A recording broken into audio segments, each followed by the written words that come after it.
Kita langsung ke Bung Kesit, Maria. Tadi sudah umpan lambungnya sudah terlalu banyak. Ada yang menyundul, ada yang tendangan bebas. Nah, sekarang kita lihat apakah akan mengegolkan Bung Kesit untuk JIS. Iya, terima kasih Andrew. Terima kasih Mbak Maria.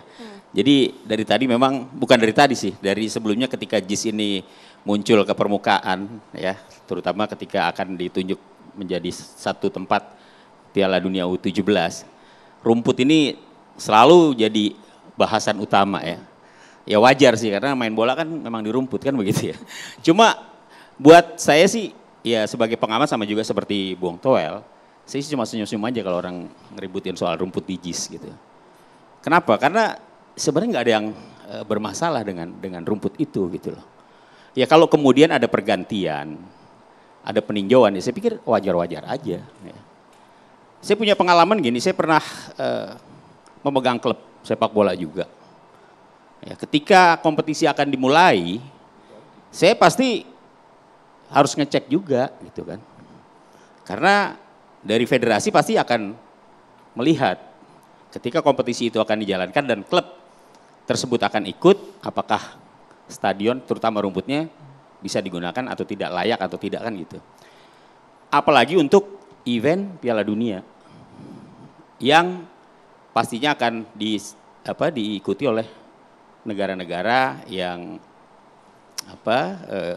negara-negara yang sudah maju lah sepak bolanya gitu ya. Nah, JIS ini ketika rumput menjadi persoalan, masalahnya kan karena stadion itu nggak pernah dipakai, ya. Jadi ketika ada peninjauan, ya saya pikir wajar kalau kemudian rumput itu pasti dalam kondisi yang tidak baik-baik saja. Karena jarang dipakai. Karena jarang dipakai. Logika sederhananya gini aja lah. Rumput yang sering dipakai sama yang tidak sering dipakai, pasti perawatannya akan jauh lebih bagus rumput yang atau lapangan yang sudah dipakai. Contohnya GBK. Frekuensi pemakaian di GBK itu kan sangat luar biasa. Ya, atau stadion-stadion lain di Indonesia yang digunakan untuk pertandingan. Nah, JIS itu kan diam. Ya. Perawatan saya yakin itu pasti dilakukan. Tapi saya yakin juga mungkin perawatannya tidak optimal. Ya, bahwa rumput di JIS sejak awal itu saya yakin itu standarnya sudah FIFA. Sudahlah. Saya nggak meragukan itu. Siapa yang mau meragukan atau menyangsikan gagahnya, ya, kokohnya JIS, ya.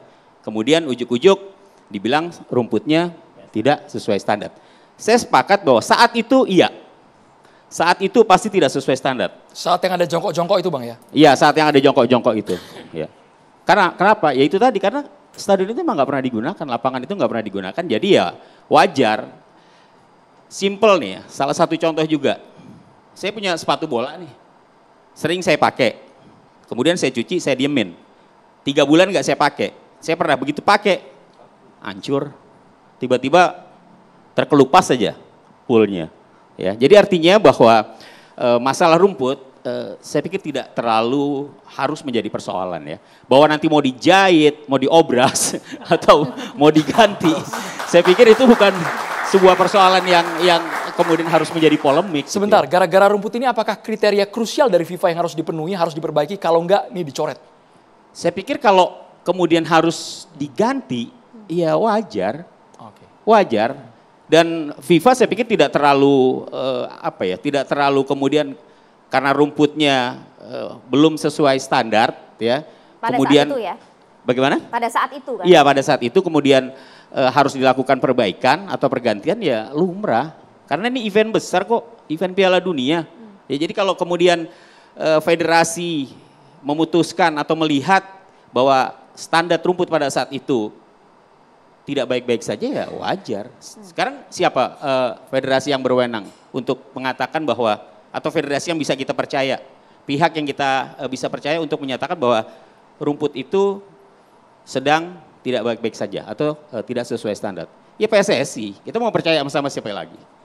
Iya kan? Yang punya hak, punya wewenang, punya regulasi adalah PSSI. Nah PSSI itu kan perpanjangan tangannya dari FIFA. Sebagai anggota FIFA ya PSSI punya regulasi itu. Kalau kemudian ada ahli rumput yang datang ke sana ya boleh-boleh aja kita tidak percaya sama apa yang dia katakan gitu kan. Tapi ketika sosok ketua umum PSSI ya yang mengatakan bahwa rumputnya sedang tidak bagus, ya Saya pikir sih saya masih bisa memahami itu gitu ya. Karena itu tadi salah satu alasannya bahwa pada saat itu memang stadion dari JIS belum digunakan untuk sebuah pertandingan yang resmi.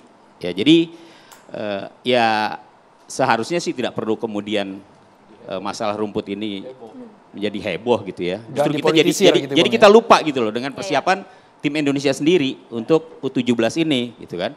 Sebagai tim tuan rumah harusnya kita juga serius memikirkan itu. Sampai sekarang kita nggak tahu nih pemain-pemain yang nanti akan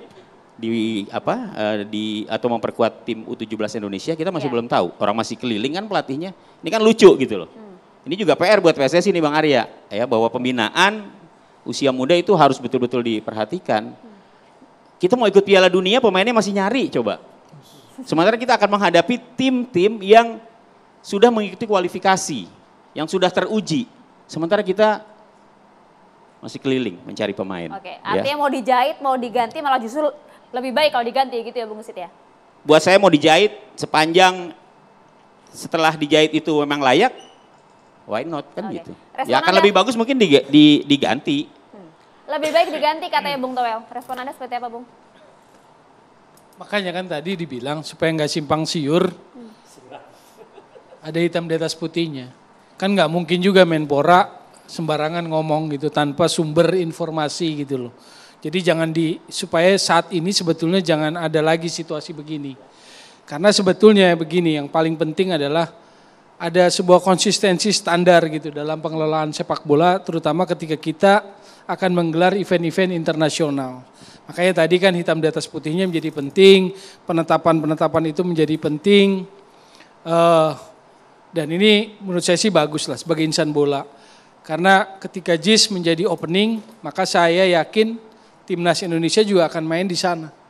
Karena grup A tuh, Indonesia diposisikan di pot pertama di grup A dan akan main pembukaan dan pembukaannya di JIS.